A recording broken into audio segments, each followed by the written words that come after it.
It is flat out child abuse. And take your children and tell them they have to attend school. Don't have a choice.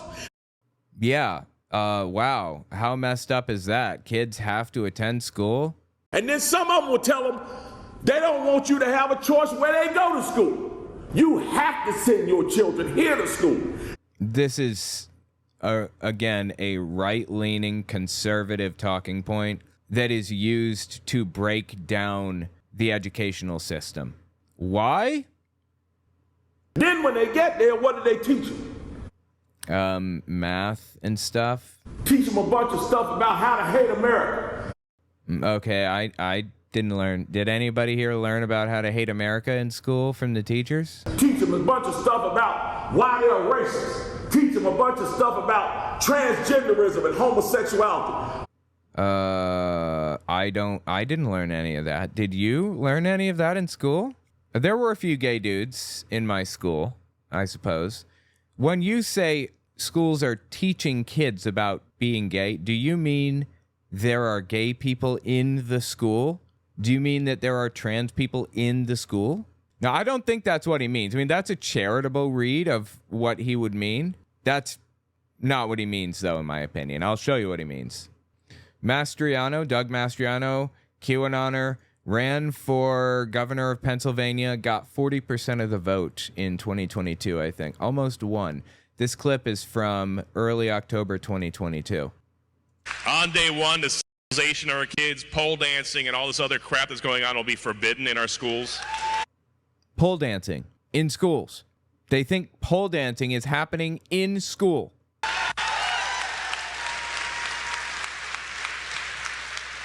On day one, all the graphic books that are in elementary schools will be pulled out. He thinks they've got like an XXX section, you know, like the section that's like got the curtain or whatever. You walk behind the curtain. The curtain at the school is clear, and the kids could just come and go as they please. You know, they got this big section that says XXX above it at the library in the elementary school or something. This is absurd. Quick interjection, this won't take long. If you like what I do, I'd appreciate it if you watch the video to the end. YouTube bases video reach off of watch time, so watching even an extra minute makes the video go further. Liking and subscribing goes a long way too. Finally, it would be awesome if you guys checked out my Patreon. All links are in the description, of course. Okay, back to the video. On day one and done, critical race theory is out the window. Yep, that's right. So stupid, dude. Oh my God. So stupid. You know what? I have a sound effect for that. I'm dumber than a box of rocks in a lot of areas. Facebook just makes people think I'm smart. Thank you for the contribution, Greg. I appreciate that. That's Greg Locke. Here's Shane Vaughn giving his input on the subject. I've lived for the Lord my whole life, and I was dumb as a box of rocks and didn't know it. Thank you, Shane. Thank you, Shane. Thank you, Greg, for your input on this subject. I mean, that's the level of people we're dealing with here. I'm saying this now, and I've been saying it, and I don't care who likes it. Those issues have no place in a school. Okay, nobody is like teaching anything that he's even talking about. Like, what are you even going on about right now? There's no reason anybody anywhere in America should be telling any child about transgenderism, homosexuality, any of that filth. And oh my God. yes, I called it filth. And if you don't like it that I called it filth, come see me and I'll explain it to you. You know, I'm not that guy that bags on people. I'm not going to be that guy. But that is just messed up, man. That's just messed up. I don't know what else to call it. I got to find a really funny sound effect to lighten the mood after hearing some stupid like that. For now, I'll leave you with this.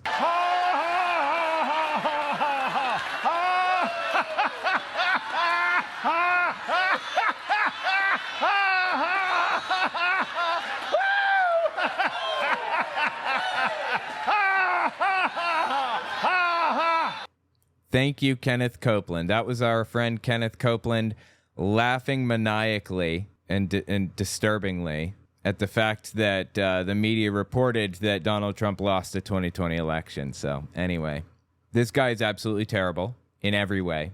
And he is now the Republican nominee for governor of North Carolina.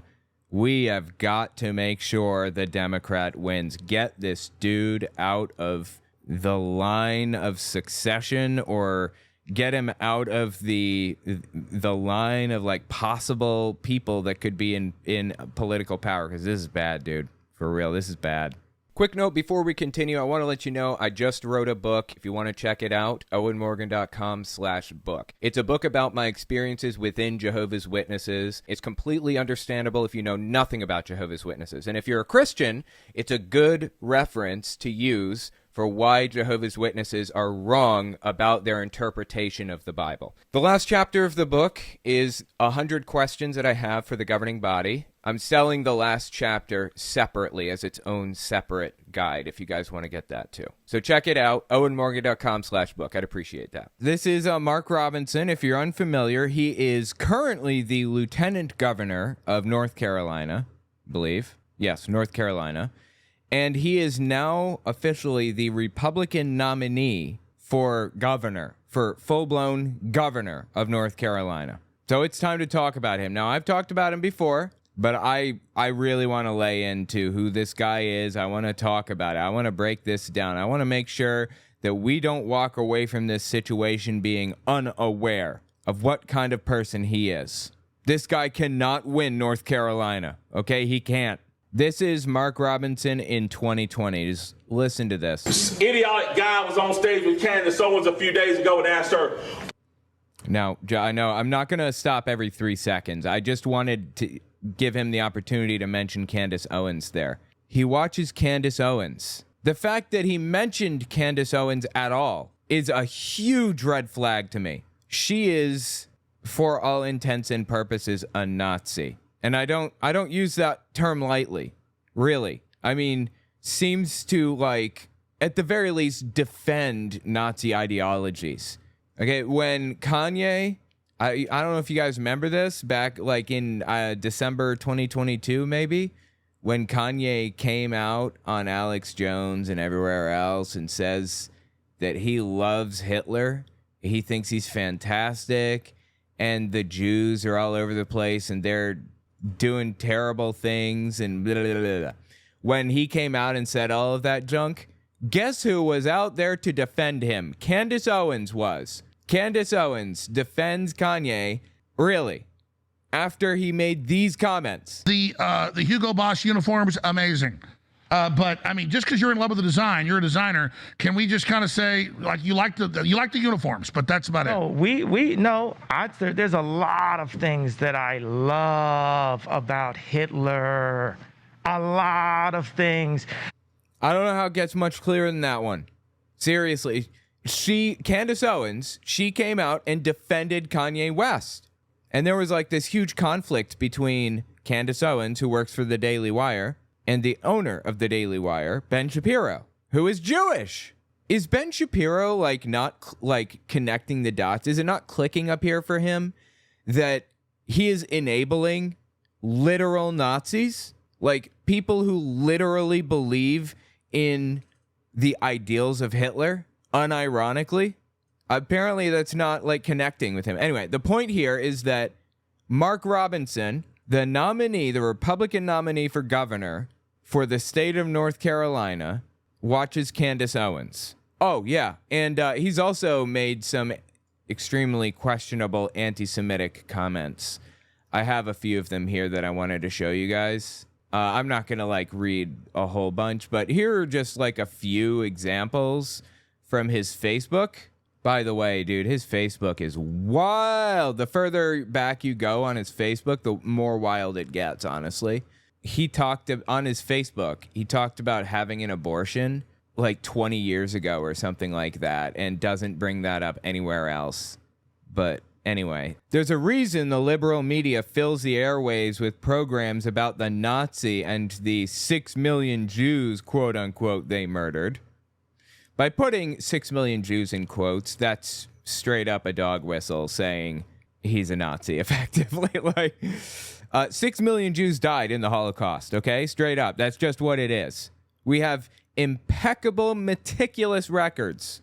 That being said, there were instances where, you know, people were just shot willy-nilly. Like, they were shot down in the streets. There was something called the Jew hunt. And they were rounded up like cattle, and it was ugly. It was bad. And historians' best estimates are about 6 million. The only people that question this 6 million Jews thing are Nazis. There is also a reason those same liberals do not fill the airwaves with programs about the communists and the 100+ million people they murdered throughout the 20th century. Because there are no more communists around. Nobody is like talking about communism, for one thing. And also, the bad thing about it wasn't communism that killed 100+ million people in the 20th century. It was fascism, really. It was authoritarianism. Yes, the government that was acting as the fascist authoritarian state was communist, but it didn't really matter. It could have been anything at all. It was the extremism, it was the hatred for other people, it was the populism, the use of people cynically to reach an end. I mean, it was ugly. And also, you know, people don't talk about this enough. Russia at the time, the USSR, back in the in World War II, I guess before World War II a little bit, Russia was doing the same that Germany was doing, really. They were like exterminating Jews and others as well. Stalin was? Holy Christ on a cracker, bro. For real. I can't even believe we allied with Stalin to take down Hitler. You know why the U.S. allied with Stalin in the first place? Because Hitler announced that he was going to go in and invade part of Russia. He wanted to take it. To avoid that, we had to ally up. Anyway. Read the next post from Mark Robinson, Republican nominee for governor of California. Gubernatorial candidate is technically the word. The center and leftist-leaning Weimar Republic, by the way, the Weimar Republic was the government that existed before Hitler took power. I believe from like 1919 after World War I up to 1933, somewhere in that range, just so you know. The Weimar Republic, apparently center and leftist-leaning Weimar Republic. What a thing to say, dude. Put heavy gun ownership restrictions on German citizens long before the Nazis took power. I mean, this is just completely made up. Like, all of this is made up. This foolishness about Hitler disarming millions of Jews and then marching them off to concentration camps is a bunch of hogwash. Oh boy, that sounds like Holocaust denialism to me, right? Dude does not seem to like Jews very much. Now, in this conversation, I feel I should make it known I am pro-Palestine right now. I am in favor of the Palestinians. But I also recognize that there is a distinction between Jewish people and Israeli people. A distinction that the Israeli government doesn't want to be there. They want to, like, erase. So I'm not blaming Jews for what's happening right now in Palestine, like at all. Not even a little bit. I'm blaming the absolutely insane Israeli government who has taken control and is now doing this in the name of Jews, in their name. I imagine that I know some Jewish people. I live in New York City. My neighborhood's like 52% Jewish. I know some Jewish people who are just as horrified by what's happening as I am. So I want to preface that conversation with that. I want to make sure everyone understands that I am a fierce defender of the Jewish community and the Palestinian community both. And I know an awful lot about World War II also. There's a line that's commonly said by Republicans: if Jews hadn't been disarmed by Hitler, then they would have been able to stop it. That's been debunked by historians over and over and over again. It's complete nonsense. But this guy has his own twist on it. The Weimar Republic took the guns. Not Hitler, but the Weimar Republic. Okay. This foolishness about Hitler disarming millions of Jews and then marching them off to concentration camps is a bunch of hogwash. Repeating that hogwash makes the conservative argument against the current attempts by liberal Marxists to push unconstitutional gun control measures in this nation look foolish. So stop saying that Jews would have been able to defend themselves if they had guns. It was the liberal leftist government that came before Hitler that disarmed them. What a psychotic thing to say. There's another big post. We're not going to read the whole thing. Suffice to say, he likes Candace Owens. He has defended people who are very much, and shouted them out, who are very much in favor of Nazism. So I don't know how else to take that. Now let's listen to what Candace Owens said, because we didn't even get to the psychotic part yet, guys. We're like 3 seconds in. It gets more psychotic than that, if you can believe it. Idiotic guy was on stage with Candace Owens a few days ago and asked her, what America are we going back to make America great again? The one where women couldn't vote or black people were swinging from trees? Fair question. Which America do you want to go back to? When was America great exactly? Do you know that Ronald Reagan used that phrase back in the day? That was Ronald Reagan's tagline or whatever. You know, Joe Biden's was Build Back Better. And Hillary Clinton's was I'm with her. Ronald Reagan's tagline was let's make America great. And then Donald Trump took it and said make America great again. So I guess it was good, like pre-Reagan, right? Because Reagan was trying to make America great. I guess it was around the time that like black people couldn't drink from the same water fountains. That was the 1960s. Or was it when women weren't allowed to own credit cards in the 1970s and 80s? Or to own property like homes and things? Like, I'm just not sure when America was great exactly. Trees.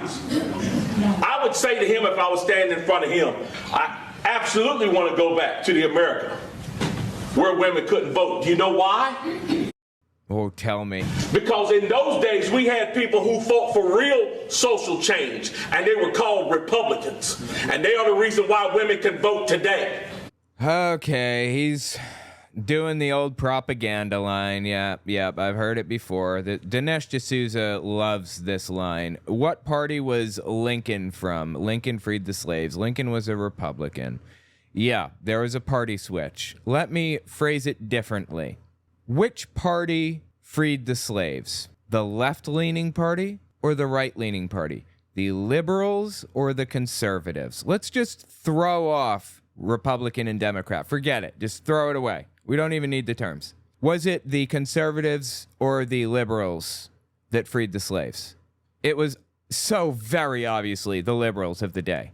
You know, there used to be like a Whig party and stuff too, right? Like parties have come and gone and changed and modified and built up and broken down over the years.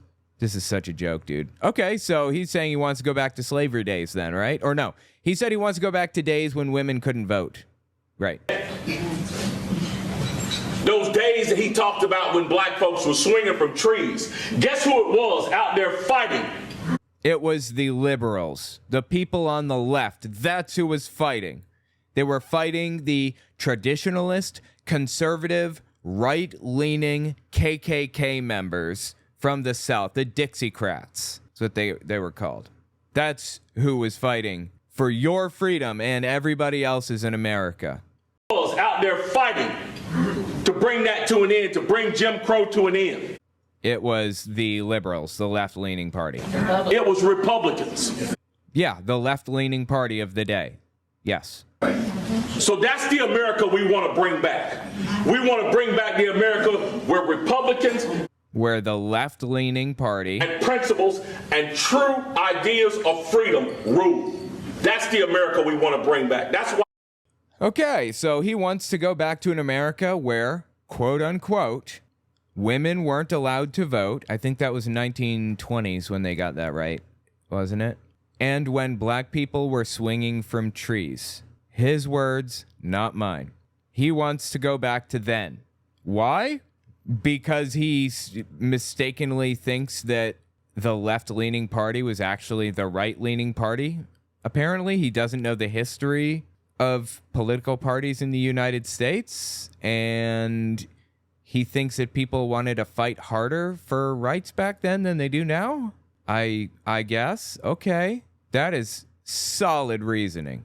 Bring back. That's why I'm a Republican. I'm a Republican because of the 13th, 14th, the 15th Amendment to the Constitution, and the 19th. Those amendments deal with slavery, roughly, I think. You know there's still slavery in the United States today, right? A lot of people don't know that. There's slave labor in the form of prison labor. Prisoners can be enslaved. That's specifically named in the Constitution as an exception to slavery. And it was a kind of, what do you call it? Like, it was a capitulation. It was a negotiation, a deal that the North made with the South. Okay, you know what? You want to get rid of, or you want to keep slavery. We want to get rid of it. I'll tell you what we'll do. We will get rid of open slavery, but we'll make it so that if somebody's imprisoned, you can use them for slave labor. And who got imprisoned the most? Historically? Coincidentally, who could have guessed? It was the group of people who were previously slaves. Huh.